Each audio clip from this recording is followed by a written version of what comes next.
Welcome into the Big City Sports Podcast. We have another episode coming up. Today it's going to be shorter. Next week, stay tuned because we're breaking out a big NFL preview. But today, the Yankees are smoking hot. There's some news to get to before we get into that. Henrik Lundqvist, longtime goaltender of the New York Rangers, has announced his retirement. I know that you were very close to Hank. He was your goaltender of your childhood and everything else going up. He was just the main guy you saw in net every single night. Swig, how you doing? And how are you taking this Lundqvist retirement news? I'm pretty good, although you're starting me off on a bit of a sad note as a lifelong Rangers fan. But I think it's to be expected a little bit. You want him to prioritize his health. And we know what a great goalie he was, and I'm sure still is. But anyone who isn't aware, he's had some heart issues the last year or two. When he was originally drafted, the Rangers were aware that he had something, but it never became a big enough problem where he had to get out in operation or keep him from playing until the last year or so. So he did sign with the Capitals, but didn't end up playing a game there. But I'm glad he's focusing on his health. He should be okay, is the most important thing long term. But on ice, as a lifelong Rangers fan, yeah, I'm absolutely going to miss him. Best player the Rangers have had in my lifetime, without question. I mean, the fact that we didn't get him a cup still hurts me a little bit, but just an amazing player, amazing guy off the ice. Just so many positive things to say about him. One story that I can tell personally, one of the last things I got to do before COVID shut everything down was my friend Will and I went to a Rangers game in Detroit. It was about 6 weeks before everything got shut down, and the Rangers won that game 1-0. Lundqvist started. It ended up being his last ever shutout in the NHL, so it's kind of cool that I got to go up and see that in person. But a great goalie, first ballot Hall of Famer without question. He's getting his jersey retired next year. I'm definitely going to miss him, but I wish him all the best and want to thank him for everything he did for the Rangers. Hank was that guy. He was that guy that every single night, you have a chance to win because he's between the in the crease. So that's good news for what he's done in his tenure with the Rangers. Are you happy that he only played for the Rangers in his career?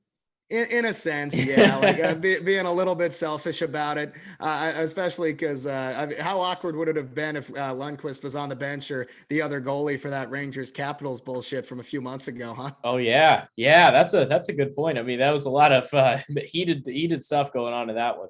But even ignoring that, it would have been really, really weird to see him in any other uniform, man. I don't know if I could have taken that. I was going to say, I don't know if my heart could take it, but I didn't want that to sound insensitive. So, but from a selfish perspective, yeah, I'm a little bit sad or a little bit happy that I didn't have to watch him on another team. But I also wanted Hank to get whatever he wanted. If he was able to get a Stanley Cup, absolutely would have rooted for him to get it. He 100% deserved it. One of the most best players ever to not win a cup, just one of the best players ever, period. So in a sense, yeah, I'm happy he didn't play for anyone else selfishly, but for his sake, I wish he could have played and finished out his career on a more individual note rather than being kind of forced to retire. But that doesn't take away from any of his insanely long list of accomplishments. I feel the same way about Corey Crawford. I know he's not the same goaltender long term, the way Henrik is probably a Hall of Famer there. But Crawford had that postseason success, and you know that he could really come in there and take a game over with his play. He makes big saves towards the end, so I was glad that he didn't suit up for the Devils at all last year, and he retired at Blackhawks. So a little bit similar in that department. Both of our goaltenders are gone now. We got Marc-Andre Fleury. You locked up Shesterkin, so it should be a lot of fun for the Rangers going forward.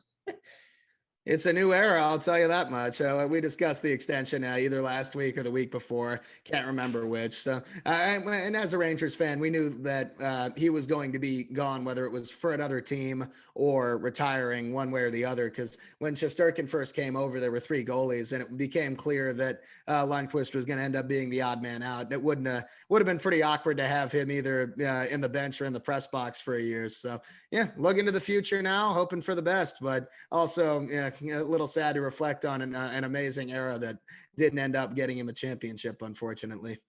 Yeah, we're going to stick to the trend with these old players, and we're going to talk about Miguel Cabrera, who accomplished a big feat. And we know we don't cover the Tigers on this show, But Miguel Cabrera has been a generational talent over the last 20 years. He's been in the league 19 years since 2003. He got his 500th career home run, the first Venezuelan-born player to do it, the first Tigers player to have 500 career home runs. So just a great accomplishment for him. And I know Gary Sheffield sent out a nice memo to him. He's a former teammate of Miguel Cabrera, who also has 500 home runs. So just a cool thing for him. And it's cool that we're around to see only the 28th person to get that feat. Yeah, and only the second active player. Albert Pujols is the other one. It's an exclusive club, and Miguel Cabrera, first ballot Hall of Famer. Wanted to give a quick shout out. I thought it was really classy what the Blue Jays did. He hit that home run in Toronto, and the Blue Jays had a cool graphic congratulating him on 500, even though he was on the road. Crowd gave him a big hand. I thought that was a really cool gesture from them. Definitely, you might kind of expect it, but that wouldn't happen anywhere. So I thought that was really cool. But yeah, Cabrera's an amazing player. He's been with the Tigers for 15 years now, amazingly. And while they haven't been great the last few years, we know how close they got to winning a World Series a couple of times, and he was a huge part of that. Won a Triple Crown in 2012, the only player in the last 55 years to do that in either league, which is pretty amazing. And you mentioned the first Tigers player to do it. I mean, while they haven't had a ton of championships in their history, you go back, you think of guys like Al Kaline or Hank Greenberg, guys like that, and it shows just how exclusive the club is. So congratulations to him, amazing player, and 3,000 hits is up next for him. He should get there sometime next season. Yeah, maybe he can get it this year. He's 45 off. He's going to have to turn it up. He said back in February that, hey, I'm going to try to get 500 home runs and 3,000 hits this year. So he's out for it. Maybe it happens in the last weekend of the season in Chicago. That'd be pretty cool to see if he can get that done. I might actually go up for that one if there's anything close for it. But that's basically it on the news department. But let's get into the Yankees. So the Yankees are smoking hot. They're playing an Atlanta Braves team. We talked last week, smoking hot. Something had to give. The Yankees rolled in nine-game win streak. I believe Atlanta was upwards of 9 as well. And something had to give. And it was Atlanta that fell to the feet of the New York Yankees, who have now won 10 in a row. Yeah, and I hope that the winning streak is still active by the time this episode drops. We usually we record these on Wednesday nights now, but this one we're doing Monday night right after the game because we have some scheduling conflicts this week. So the Yankees have one more game against Atlanta before this episode drops. So hopefully it'll be 11 then. But either way, it's definitely been a lot more fun with the Yankees the last 2 weeks or so than it was for most of the season before that. They've even given us the courtesy to win 3 straight games without bringing the winning run to the plate in the 9th inning when they're up by 5. So that's a step in the right direction. But yeah, you mentioned the Yankees and Braves both had won 9 straight coming into the game earlier tonight. And apparently that's the first time since 1901 that there has been a game in Major League Baseball where 2 teams have played each other with at least 9-game winning streaks. Isn't that insane? That is nuts. That is nuts. I mean, you'd think with all the games that have been played, I mean, heck, 162 for every single team. That's a lot of freaking games throughout a course of a season. So, I mean, to have that not accomplished since 1901, that's a very long time. So definitely something unique that happened. But the Yankees, I mean, they're in great shape right now. It's been a lot better. I mean, I obviously hope it keeps up. There's one thing I can learn here is that things can change really quickly one way or the other. But I've definitely been enjoying this trend a little bit more. Hopefully the Rays start losing some games here soon. That'd be nice. The Orioles didn't really do us any help there, but in the Yankees, I think some of the keys are the pitching staff has been a lot better of late. We've talked about Jameson Taillon being a lot better. Nestor Cortez has stepped in and turned into a really important part of the rotation as well. And we can get into him and the legend of Nestor Cortez here in a minute. But they're getting contributions from up and down the lineup. A pretty cool story with Andrew Velazquez, too, stepping in for Gleyber Torres, switch hitter, good defender from the Bronx originally. Hit his first home run the other day against the Twins. How awesome was the reaction of his family there in the stands? Yeah, I saw that. And I was like, that's just amazing. That's why we watch sports, is for those little things like that. I mean, imagine being a Yankees fan growing up in the Bronx area, knowing that, hey, you know what? I'd like to be a New York Yankee. And then sure enough, getting the opportunity. I know he's bounced around. He's been with Baltimore, I believe, before that. But just a great opportunity for him to come into Yankee Stadium wearing the pinstripes and to go deep. That's got to be an unbelievable feeling and something he'll always remember. Yeah, no, it was definitely a special moment from a fan's perspective too. But I can't even imagine how he or his family was feeling for that. So it's been great to see him be productive. The Yankees as a whole are very slowly getting healthier for the most part. There's bumps in the road on the way there. Zach Britton got hurt again. I don't think Andujar, Clint Frazier, or Severino is going to come back. But Corey Kluber seems to be getting close. He's rehabbing through 6 innings, and hopefully he can only add to a pitching staff that's been a lot better lately. Garrett Cole's had 2 good starts since he's come off the injured list, which is encouraging. Hopefully he can continue to build off that. Outside of that, Jordan Montgomery also recently came off the list, and he threw 6 strong innings tonight. And although I do have to nitpick a little as to why he was swinging at a full count pitch with the with a couple runners on. I know it's weird, but that was way out. I just hope the guy walks you. You know, you're not going to get the grand slam. You're not Camarena on the Padres, but he still pitched really well. For the most part, he's been better. And we already mentioned how Taillon, who horrible start, been a lot better since. And Cortez, who's been really good all season, almost out of nowhere. He was with the Yankees once before and is filled in this year. And you see him with that mustache and he changes his arm angle. It's been really fun to watch. And I'm hoping it continues. Even Heaney had a good start last week, and Luis Gil still hasn't given up a run in 15 2/3 innings. So nice start to his career. And we're starting to see some more contributions from the lineup as well. And wanted to have a little discussion on how to fit Luke Voit in. Yeah, very interesting. He's got to be, I think he's your DH. He's probably a platoon sort of DH as well. He's not going to be in there every day because if you put Stanton, Judge, Gallo in the outfield every single day, I think that just screams injury concerns. And you need to make sure everyone's healthy if you're trying to make the postseason, because outfield depth is something you don't have. I mean, Gardner is a veteran, but he's not going to bring a lot to the table at this point. Greg Allen played well, but he's now in AAA. So, I mean, there's really nothing to build off after that. You mentioned the injuries to Andujar and Frazier. I mean, you don't want to try bringing up that center fielder. I'm drawing a blank on his name again. Jonathan Davis? No, he's the prospect. Florial. You're not going to bring up Florial again. But that's where I think, maybe you do not every other day because I can get repetitive, but maybe you DH Voit for a couple, then you take Stanton off, mix in a little bit of Judge in that spot. Just make sure that everyone's fresh down the stretch, because whatever Aaron Broone's doing right now, it's working. So I like the way he's going about it. I think Rizzo needs to be your everyday first baseman, no matter what. I don't care what's going on. He cannot DH because that glove, he's got gold gloves for a reason. He can bail out a lot of bad throws. Right. Like, if you're just looking at Anthony Rizzo and Luke Voit, like all around, Rizzo is a better player and especially a much better defensive player. So no doubt that he would need to be the first baseman from that perspective. So the only way to keep them both in, because neither of them can play another position, is to have Luke Voit be the DH.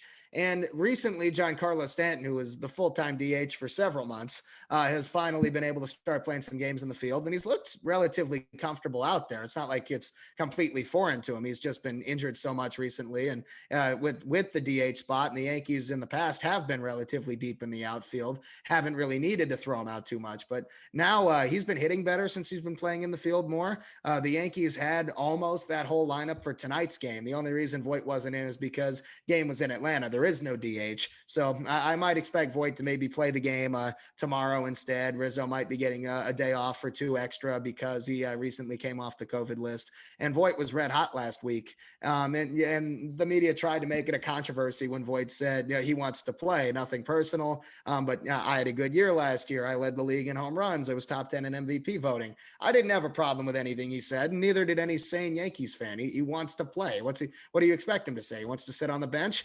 I mean, I find that ridiculous. So, but tonight we saw everything else. So Rizzo was at first. It was an outfield of Stanton, Gallo, and Judge. Judge and Gallo are both capable of playing center field. Gallo in particular is a Gold Glove outfielder. You can stick Stanton in one of the corner spots. So have an extremely tall, but also extremely power heavy outfield in the lineup. Gallo's a left-handed bat that helps balance. and you just rotate those guys, because what most American league teams like to do, instead of having a full-time DH, is you rotate a few of your important bats through the DH spot here in various days of the week, so you give them half a day off, but can keep their bat in the lineup without having to take them out fully or only relegate them to pinch hitting appearances. And if the Yankees are smart here, they'll be able to rotate a little bit where all of those guys are playing at least, I'd say, 4 or 5 times a week. And then they get the 1 or 2 days off of rest in between while the others are in the lineup. So like of those 5, the Rizzo, Voit, Judge, Gallo, and Stanton, I want at least 4 of them to be in the lineup every day.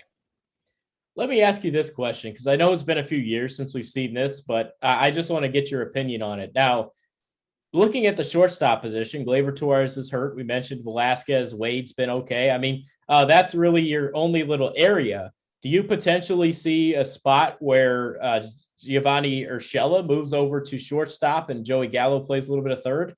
I definitely don't see Gallo playing third at this point. No, I really don't, because that would mean Brett Gardner starting in the outfield again. And I'm sure I think that the Yankees would rather have the 3 bigger bats, and Judge and Gallo in particular are not defensive liabilities. And I don't think Stanton's a liability either. I think he's an average defender who should be fine now that he's starting to get reacclimated to it. He played right field regularly in Miami. This isn't foreign to him. It's just hoping you don't do it too much where he does get injured. If he's only playing the field 3 or 4 times a week for now until the playoffs start, if the Yankees get that far, I'm totally on board with that. He had a big game earlier tonight, had 3 of the 5 RBIs. He's been hitting better. We all know he's streaky, but he did say that he doesn't like to be the full-time DH. He thinks he seemed to be in a better rhythm at the plate when he's playing the field at least sometimes. I don't see Gallo playing third. I think Urshela, I think the Yankees envision that Urshela and Torres come back and they play third and short respectively. I do definitely have some defensive concerns there with Gleyber Torres at short, but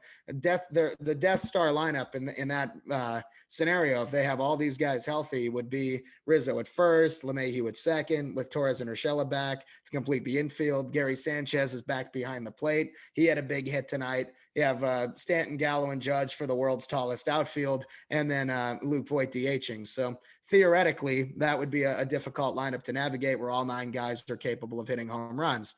Hopefully it gets that far. Hopefully all these guys stay healthy. But I think the Yankees really value Gallo's defense in the outfield. So I don't think they want to try to push him at third base or put him in a corner. I think it'd be fitting a square peg into a round hole.